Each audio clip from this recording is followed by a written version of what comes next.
விலை, நிறைந்த தரம். தங்கள் தேவைகள் அனைத்தும் ஒரே இடத்தில். ஜெயச்சந்திரன். மாணவர்களின் சிந்தனைகளை வடிவமைக்க SNS இன்ஸ்டிடியூஷன்ஸ். சன்லேண்ட்ல சமைச்சா சக்தி தானா வரும். இந்த 2 வருஷமா 3 வருஷமா ஒரே டார்ச்சர். இந்த டார்ச்சர் தாங்க முடியாம நான் இன்னைக்கு தாலுகா ஆபீஸுக்கு போயிருந்தேன். வக்கீலோட போயிட்டு வரதுக்குள்ள என் பையன் பெட்ரோல் ஊற்றி கொளுத்திட்டான். ஆர்ஐ, தாசில்தார், விஓ இவங்கெல்லாம் சேர்ந்து ஒரே டார்ச்சர் பண்ணுவோம். என் பையன் மடமடன் போய் பெட்ரோல் எடுத்து ஊற்றி கொளுத்திக்கிட்டான். இப்போ ரொம்ப சீரியஸான நிலைமையில இருக்கான். எனக்கு ஏற்கனவே 3 பசங்களும் ஒருத்தன் இறந்துட்டான் ஆக்சிடென்ட் ஆகி. எனக்கு நீங்க தான் ஏதாவது ஒரு முடிவு சொல்லணும், இல்லைன்னா நானும் இறந்துருவேன். இதுக்கு ஏதாவது முடிவு நீங்க முதலமைச்சர், நீங்க தான் எனக்கு நல்ல வழி. மனிதரை காப்பாத்துறதுக்காக தானே நீங்க முதலமைச்சரா நீங்க சொல்லுங்க, எனக்கு உதவி பண்ணுங்க, இல்லைன்னா நானும் ஏதாவது பண்ணிப்பேன். ஆதார் கார்டுல இருந்து ஓட்டையில இருந்து என்கிட்ட எல்லாமே இருக்கு, எல்லா பொறுப்பும் இருந்து ஏன் இந்த மாதிரி பண்றாங்க? எனக்கு ஏதாவது ஒரு உதவி வேணும். உதவி இல்லைன்னா அவ்வளவுதான். யாருமே கண்டுக்க மாட்டாங்க. எல்லாமே லஞ்சம் தான் பெருத்து போயிருக்கு. நாட்டுல லஞ்சம் தான் அதிகமா இருக்கு. பணத்தை வாங்கிக்கிட்டு ஃபுல்லா வெந்துருச்சு, ஒண்ணுமே இல்ல. அவன் பிள்ளைக்கு பொறுப்பு யாரு? நீங்க தான். கவர்மெண்ட் தான் பொறுப்பு. கவர்மெண்ட்ல இருக்கிறவங்க தானே எங்களை இந்த மாதிரிலாம் பண்ணாங்க. அப்ப கவர்மெண்ட் தானே பொறுப்பு வரணும். எதுக்கு முதலமைச்சரா தேர்ந்தெடுக்கிறோம் நாங்க? கோட்டக்கரை, கும்மிடிப்பூண்டி, நேதாஜி நகர், தேர்வள்ளி பஞ்சாயத்துல 30 வருஷமா இருக்கேன். திருவள்ளூர் மாவட்டம். 30 வருஷமா அந்த இடத்துல ஒரு சென்ட் இடத்துல நாகமணி தலைவர் என்ற ஒரு வீடு கட்டிட்டு இருக்க சொன்னாரு. எங்க வீட்டுக்கார் ரிக்ஷா, சைக்கிள் ரிக்ஷா, மீன்பாடி வண்டி தான் ஓட்டுவாரு. அதனால 30 வருஷமா அங்க இருக்கேன். எல்லா வித டாக்குமெண்ட்டும் என்கிட்ட இருக்கு. பட்டாவை தவிர வீட்டு வரி, மண் வரி, தண்ணி வரி எல்லாம் கட்டிக்கிட்டு வந்தேன் இந்த 30 வருஷமா. திடீர்னு எங்க வீட்டுக்கார் இறந்துட்டாரு. கேன்சர் கட்டினால இப்போ 10 மாசம் தான் ஆகுது எங்க வீட்டுக்கார் இறந்து. இருந்தாலும் ஒரே டார்ச்சர். நாங்கள் பின்னாடி இருக்கிறவங்க காவல இடம் வாங்கி வீடு கட்டிக்கிட்டு எங்களை ஒரே டார்ச்சர் பண்ணாங்க. இந்த 2 வருஷமா 3 வருஷமா ஒரே டார்ச்சர். இந்த டார்ச்சர் தாங்க முடியாமல் நான் இன்னைக்கு தாலுகா ஆஃபீஸுக்கு போயிருந்தேன் வக்கீலோட. போயிட்டு வரத்துக்குள்ள என் பையன் பெட்ரோல் ஊற்றி கொளுத்திட்டான்.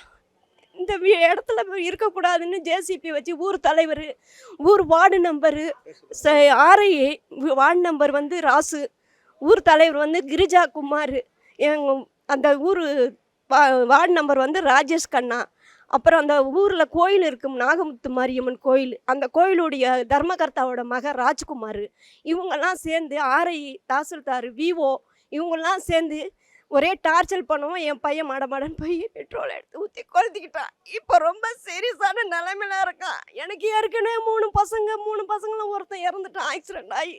2வது பையன் அவன் தனியாக இருக்கான். ஒரு பையன், இவன் ஒரு பொண்ணு இருக்குது 4.5 வயசில். இப்போ சீரியஸாக இருக்கான். அவனுக்கு நான் என்ன, எனக்கு நீங்கள் தான் ஏதாவது ஒரு முடிவு சொல்லணும், இல்லைன்னா நானும் இறந்துருவேன். நான் இருக்க மாட்டேன். நான் பர்மா அகதி. 1967 நாங்கள் பர்மாலேருந்து வந்தவங்க. அது பர்மாக்காரங்களுக்கு கொடுத்த இடம். அதனால தாசில்தாரை, முன்ன இருந்த தாசில்தாரே சொல்லிட்டாரு, இது பட்டா இடம், நீங்கள் கோர்ட்டில் போய் பார்த்துக்கோங்க. அதனால நாங்கள் சவுகார்பட்டியில் கோர்ட்டில் நரேஷ்குமார்கிட்ட நான் கேஸ் போட்டிருக்கேன். கேஸ் நடந்துக்கிட்டு இருக்கு. இந்த சமயத்தில் இந்த மாதிரி பண்ணிட்டாங்க. இதனால் என் பையன் உயிர் போராடுறான். நீங்கள் தான் எல்லாரும் தயவு செஞ்சு முதலமைச்சர் எல்லாரும் சேர்ந்து எனக்கு ஒரு நல்ல இதை பண்ணி கொடுக்கணும். தாழ்மையுடன் கேட்டுக்கிறப்ப.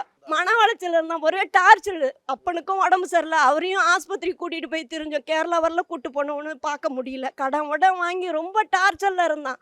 மனைவியும் இல்லை, மனைவியும் தனியாக போயிட்டா அவங்க அம்மாவோட.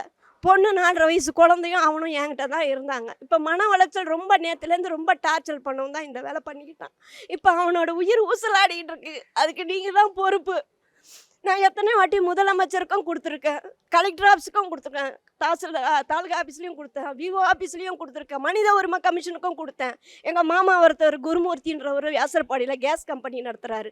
அவர் மூலிமா நாங்கள் எத்தனையோ வாட்டி கொடுத்துட்டோம். இப்போ அந்த மாமா இல்லை, இறந்துட்டார். இன்றைக்கி 10-13 நாள் தான் ஆகுது.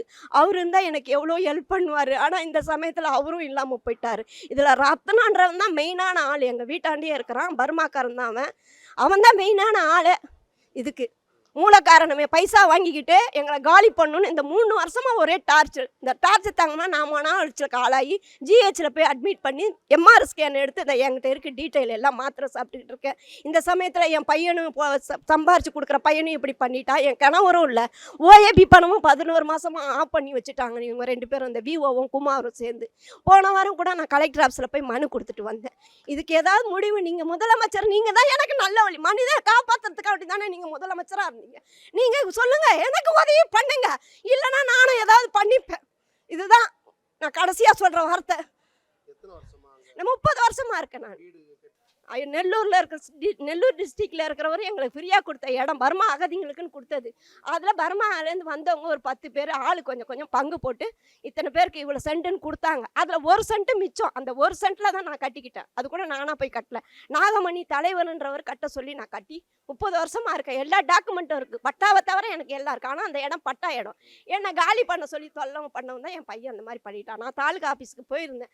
அந்த டைமில் தான் என் பையன் இந்த மாதிரி பண்ணிக்கிட்டான். அந்த இடத்த விட காலி பண்ணி போயிருங்கன்றாங்க. அந்த இடத்த விட்டு காலி பண்ணி போனா நாங்கள் எங்கே போவோம்? நாங்கள் அகதிங்களாம் வந்தவங்க, இலங்கை அகதி மாதிரி நாங்களும் அகதியாக வந்தவங்க தானே. எங்களுக்கு ஏதாவது ஒரு உரிமை வேணும்ல. அப்போ நாங்கள் எல்லா பக்கமும் இருக்கு, டாக்குமெண்ட்டே இருக்கு. எங்கள் அம்மா அகதியாக வந்த அந்த இதே இருக்குது, ஐடியே இருக்குது என்கிட்ட. அதையும் காட்டினேன். எத்தனை வாட்டி கலெக்டர் ஆஃபீஸுக்கு போய் நான் கொடுத்துருக்கேன் மனு தெரியுமா? நானும் என் புருஷன் செத்து கூட நான் 3 மாதம் எங்கேயும் போகல. அதுக்கப்புறம் நான் போய் கலெக்டர் ஆஃபீஸில் எத்தனையோ மனு கொடுத்தேன். நான் கொடுத்ததுக்காண்டி அவங்க ரீசன் திருப்பி எனக்கும் கொடுத்துருக்காங்க மனு. அதுவும் வச்சுருக்கேன். நான் வீட்டு வரி கட்டினது, கரண்ட் பில்லு கட்டினது, கேஸ் புக்கு எல்லாம், ஆதார் கார்டுலேருந்து ஓட்டர் ஐடிலேருந்து என்கிட்ட எல்லாமே இருக்குது. எல்லா ப்ரூஃபும் இருந்து ஏன் இந்த மாதிரி பண்ணுறாங்க? எனக்கு ஏதாவது ஒரு உதவி வேணும். உதவி இல்லைன்னா அவ்வளோதான். யாருமே கண்டுக்க மாட்டாங்க. எல்லாமே லஞ்சம் தான் பெருத்து போயிருக்கு. நாட்டில் லஞ்சம் தான் அதிகமாக இருக்குது. பணத்தை வாங்கிக்கிட்டு எனக்கு இந்த வேலை பண்ணுறாங்க. எனக்கு ஏதாவது ஒரு தீர்வு கிடைக்கணும். இல்லைன்னா நானும் ஏதாவது பண்ணிப்பேன். என் பேத்தியையும் ஏதாவது பண்ணிடுவேன். நான் எவ்வளோ கஷ்டமா, எவ்வளோ வருத்தமாக இருக்குது. இப்போ 10 பேருன்றது அது வேறு விஷயம். 10 பேருன்ற இடம் வேணுன்றாங்க, போராடுறாங்க. அந்த இடத்துல நான் பட்டா இடத்துல தானே இருக்கேன். அப்புறம் ஏன் எனக்கு இந்த மாதிரி பண்ணாங்க? எனக்கு எல்லா ஆதாரமும் இருக்குது. தாசில்தாரே சொல்லிட்டாங்க. முதல்ல பால்சாமின்ற ஒரு தாசில்தார் எங்கள் பர்மாக்காரர் தான். அவரே சொல்லிட்டார், இவங்க பட்டா இடத்துல இருக்காங்க, இவங்களை எந்த டார்ச்சர் பண்ணாதீங்கன்னு சொல்லிட்டு போயிட்டார். திருப்பி இப்பயும் ரீசெண்டாக பிப்ரவரி மாதம் போய் கொடுத்ததுக்கு அந்த தாசில்தாரோ நீங்கள் கோர்ட்டில் போய் பார்த்துக்கோங்கன்னு சொல்லிட்டாங்க. சொல்லிட்ட பிறகும் திருப்பி இந்த மாதிரி டார்ச்சர் பண்ணி எங்களை பண்ணாங்க. ஃபுல்லாக வெந்துருச்சு. ஒன்றுமே இல்லை. அவன் பிள்ளைக்கு பொறுப்பு யார்? நீங்கள் தான். கவர்மெண்ட் தான் பொறுப்பு. கவர்மெண்ட்ல இருக்கிறவங்க தானே எங்களை இந்த மாதிரிலாம் பண்ணாங்க. அப்போ கவர்மெண்ட் தானே பொறுப்பு வரணும். எதுக்கு முதலமைச்சராக தேர்ந்தெடுக்கிறோம் நாங்கள்? எதுக்கு? நல்லது செய்வாங்கன்றதுனால தான் தேர்ந்தெடுக்கிறோம். அப்படி இருக்கிறப்ப இந்த மாதிரி பண்ணலாமா நீங்க? இது நியாயமா? முதலமைச்சருக்கு 2 வாட்டி நான் அனுப்பியிருக்கேன் மனு. இதுக்கு மேலே நான் என்ன பண்ண முடியும் சொல்லுங்க? எனக்கு திக்கத்தவ. நான் தெய்வம் தான் எனக்கு தோணுன்னு நான் இருந்தவன். எனக்கு எந்த வருமானமும் கிடையாது. இந்த பிரச்சனையினால 16 மாசமா எனக்கு ஓஏபி பணமும் அந்த விவோவும் அந்த குமார் என்ற தலைவரும் நிறுத்தி வச்சிருக்காங்க. இதுக்கெல்லாம் எனக்கு ஒரு வழி கேட்கணும். இல்லைன்னா நான் இருக்கவே மாட்டேன். எனக்கு கோரிக்கை, அந்த இடம் எனக்கு வேணும். என் மேலே பட்டா பண்ணி கொடுத்தா நான் அந்த இடத்துல இருப்பேன். அந்த இடத்த விட்டு போக முடியாது. போகிறதுக்கு வழியும் இல்லை, வாய்க்காலும் இல்லை. என்னுடைய கணவரை இறந்துட்டாரு, என் பிள்ளையும் இந்த மாதிரி ஆயிட்டான். நான் யாரை நம்பி வாழ முடியும் அந்த ஊரில்? சொல்லுங்க. எனக்கு ஏதாவது ஒரு வழி வேணும். எனக்கு வீடு கட்டி தரணும் அந்த இடத்துல. நான் பர்மா அகதின்ற எல்லா ஐடி ப்ரூஃபும் வச்சுருக்கேன். எல்லா தண்ணி வரிலேருந்து எல்லாம் மீட்ரு வரியிலேருந்து கேஸ் புக்கு எல்லாமே இருக்குது. ஐடி, ஆதாரம், ஓட்டு ஐடி, ரேஷன் கார்டு ப்ரூஃப் முதற்கொண்டு பழைய ரேஷன் கார்டு எப்போ ஃபஸ்ட்டு வந்த புக்கோட வந்துச்சு பாருங்கள் ரேஷன் கார்டு. அந்த புக்கு கூட வச்சுருக்கேன் நான். எல்லாம் வச்சு எல்லாம் ஜெராக்ஸ் எடுத்து போகிறப்பெல்லாம் எனக்கு 50 ரூபா 100 ரூபா பஸ்ஸுக்கு இதை வச்சு போய் நான் எழுதி கொடுத்து வந்து சேனு போச்சு. அதோட தான் இந்த வாட்டி விட்டுட்டேன் நான். பையனை காப்பாற்றி தரணும். இல்லைன்னா அவ்வளோதான். என் பிள்ளைக்கும் என் பேத்தியும் என் பிள்ளைக்கும் அவங்க தான் பொறுப்பு. ஏன்னா இவங்க கவர்மெண்ட் சர்வெண்ட் தான் இதெல்லாம் பண்ணது. அதனால என் பிள்ளைக்கும் என் பேத்திக்கும் பொறுப்பு அவங்க தான், கவர்மெண்ட் தான். இல்லைன்னா என்னுடைய இதையும் உயிரையும் நான் மாற்றிக்குவேன். இதுக்கெல்லாம் காரணம் கவர்மெண்ட் தான். இதை தான் நான் சொல்லுவேன். என்ன பிரச்சனைனா, இந்த நம்மளுடைய இடத்த பிரச்சனைக்கு தான் வர்றது. காரணம் என்னன்னா, இப்போ இதுக்கு காரணம் மன உளைச்சல் காரணம் என் தம்பி அந்த ஊரில் இருக்கிற மக்கள் தான். அவங்க பண்ண வேலை தான் இது. இதுக்கு தவிர்க்க உடனே இருந்தது தலைவர், வார்டு நம்பரு, பக்கத்து வீடு, பின்னாடி பக்கம் இருக்கிற வீடு, இவங்க தான் காரணம் எல்லாத்துக்குமே. மொத்தம் இதுக்கு உடனே பார்த்தா ஒரு 10 பேர் மேலே இருக்கிறாங்க. இவங்களை நான் 10 பேர் மேலே நான் கேஸ் கொடுக்குறேன். எப்படியே என் தம்பி மீட் தரணும், அவ்வளோதான். மன உளைச்சல் காரணம் என்னன்னா, நாங்கள் அந்த இடத்துல 30 வருஷமாக நாங்கள் இருக்கிறோம். நான் பிறந்த என் வயசு பார்த்தா 30 வயசு தான் ஆகுது எனக்கு. என்ன சொல்கிறேன்னா, 30 வருஷமாக நாங்கள் இருந்துக்கிறோம். நாங்கள் ஒரு 2007 தான் எங்களுக்கு கரண்ட்டே வந்துச்சு. அது வரைக்கும் கரண்ட் இல்லாமல் நாங்கள் இந்த ரோட்டில் சாணி தெளிச்சுன்னா அதில் தான் பத்துங்க இருந்தோம். அப்படி தான் இருந்தோம். நான் இப்போ தான் எனக்கு ஓரளவுக்கு இதாக வரப்போ தான் நான் இதாக பண்ண ஆரம்பித்தேன். மன உளைச்சல் பண்ணிட்டாங்க அந்த ஏரியாவில் இருக்கிற மக்களுங்களாம் சேர்ந்து ரொம்ப அவனை டார்ச்சர் பண்ணி டெய்லி இது பண்ணி காலி பண்ணுறா சொல்லி இது பண்ணியிருக்காங்க. அவங்களுக்கு அந்த இடம் வேணுன்றாங்க. இப்போ அந்த இடம் கணக்கு இப்படி பார்த்தா 17, 18, 19, 17 இருக்கிற இடம் இருக்குது, 19 இருக்கிற இடத்த க்ளோஸ் பண்ணி வச்சுட்டாங்க. கேட்டால் அது வழின்னு கேட்டாங்க. அது பட்டா இடம். அது டாக்குமெண்ட்ஸ் என்கிட்ட இருக்குது, எவிடன்ஸ் என்கிட்ட எல்லாமே இருக்குது. ஆனால் அது போய் எவ்வளோ சொன்னாலும் கேட்டால் என்ன சொல்கிறாங்கன்னா, இதுதான் பண்ண முடியும், நீங்கள் காலி பண்ணுங்க சார், ஒரு 5 நிமிஷம் ரெக்வஸ்ட் பண்ணுங்கள் சார், இப்போ வந்துடுவாங்க சார் கூட தெளிவாக சொன்னேன் நான். அப்போ கூட அவங்க எதுவும் பண்ணலை. ஊர் தலைவர் தான் ஃபஸ்ட்டு. ஊர் தலைவர், வார்டு நம்பரு, 2வது டீ கடை தலைவர்ன்ற ஒரு தர்மாகத்தா, அவன் பையன், பின்னாடி இருக்கிறவங்க ஒரு 4 பேர், மொத்தம் சேர்த்து 10 பேர் மேலே நான் கேஸ் கொடுக்குறேன். அவங்க பண்ணுற தப்பு தான் விடுவோம். பணத்தை கொடுத்தா எல்லாத்தையும் இது பண்ணுறாங்க. மன உளைச்சல் இது ஆனது காரணமே. இப்போ வெக்ஸாக இப்போ ஒருத்தன் வந்து இது பண்ணுறான் டக்குன்னு ஓட முடியுமா? அவன் இது பண்ண தேவையில்ல. அந்த மாதிரி தான் இல்லை டவுட்ன்றாங்க. நாங்கள் என்ன சொல்ல முடியுங்க? எல்லாமே காரணம் யார்? அவங்க எங்கிட்ட ஸ்டேட்மெண்ட்டே கொடுக்கல. இப்போ ஸ்டேட்மெண்ட் கொடுத்தா நாங்கள் எதுவுமே பண்ண முடியும். ஸ்டேட்மெண்ட் கொடுக்காம நான் என்ன ஐடியா பண்ண முடியும்? ஒரு ஸ்டேட்மெண்ட் கையில் கொடுத்தா எப்பா நீ இடிப்பா சொல்ல பரவாயில்ல. அவங்க படிக்காத முட்டாள். அவங்க படிக்கிற பசங்களை எங்களை கொடுத்து காட்டினா கூட போல எடுத்து வந்து நோட்டீஸ் வச்சுட்டு போய்க்கிறாங்க. அந்த நோட்டீஸ் அப்பெல்லாம் கட்டுது. அதை தான் நோட்டீஸ் கேட்குறப்ப தான் இந்த மாதிரி நோட்டீஸ் சொல்கிறாங்க. அவனே கொள்ளியும் எல்லாத்துக்கும் காரணம் அந்த ஊர் தான். நான் அதை சொல்கிறது அதுதான். அவங்க அந்த இடத்த காலி பண்ணி காப்பாற்ற ட்ரை பண்ணி தான் நான் மாட்டினேன். அதுக்கப்புறம் தான் அவனே வெளியே மாட்டான். வேணா வீடியோ காட்டுறேன், அனுப்புறேன் பாருங்க. பார்க்குறீங்களா வீடியோ? ராஜ்குமார் என்பவர் அண்ணன் தான் நான் பேசுகிறேன் இப்போது சென்னையிலேருந்து. அவருக்கு இந்த பிரச்சனை வந்து ஒரு பல நாளாகவே இருந்துகிட்டு இருக்கு. எனக்கு எப்போவுமே கால் பண்ணி இந்த மாதிரி வந்து இந்த பிரச்சனை பண்ணுறாங்க வீட்டாண்ட அப்படின்ற ஒரு மன உடைச்சலாகவே என்கிட்ட பேசிகிட்டு இருப்பார். நானும் இருடா பார்த்துக்கலாம், இந்த பிரச்சனையும் பண்ணாத, எதுவும் பண்ணிக்காத, துருன்னு எந்த இது எடுக்காத, முடிவு எடுக்காதன்னு சொல்லியிருந்தேன். திடீர்னு ஒரு காலையில் மொத்தமாக வீட்டுக்கிட்ட வந்து அரசாங்கத்துலேருந்து மொத்தமாக வந்து ஒரு பிரச்சனை பண்ணனால திடீர்னு ஒரு தீ குளிக்கிற நிலைமைக்கு ஆளாயிட்டார். இப்போது அவர் இக்கட்டான சூழ்நிலை இருக்கார். இந்த சூழ்நிலைக்கு காரணம் அந்த ஊரை சார்ந்த மொத்த பேரும் தான். அந்த ஊரில் இருக்க வார்டு மெம்பரு, அப்புறம் ஊர் தலைவர், மற்ற எல்லாருமே இந்த இது பண்ணி தான் ரொம்ப கிரிட்டிக்கலான நிலைமையில் இருக்கார்.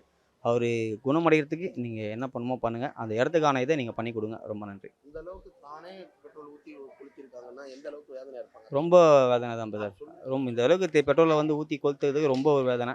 இப்போ அவருடைய உயிர் வந்து எப்படின்னு சொல்ல முடியல. டாக்டர் வந்து 85% தான் சொல்லியிருக்காரு உயிர் போயிருக்கு, இன்னும் 5% தான் இருக்குன்னு சொல்லியிருக்காங்க. நாளைக்கு காலையில் அதனால் எங்களுக்கு தெரியும். எதாக இருந்தாலும் கவர்மெண்ட் தான் எங்களுக்கு நல்ல முடிவு எடுத்து சொல்லணும். அவன் எரிஞ்ச நிலையில் கூட இப்போ ஸ்டேட்மெண்ட் கொடுத்துருக்கான். யார் யார் அந்த பிரச்சனைக்கு காரணமானவங்க அவங்க பேர் மொத்தமும் சொல்லியிருக்காரு. அதுக்கான இதை நீங்கள் தான் பண்ணி கொடுக்கணும். குறைந்த விலை நிறைந்த தரம் தங்கள் தேவைகள் அனைத்தும் ஒரே இடத்தில். ஜெயச்சந்திரன். மாணவர்களின் தனித்திறமைகளை மேம்படுத்த SNS இன்ஸ்டிடியூஷன்ஸ். சன்லேண்ட்ல சமைச்சா சக்தி தானா வரும்.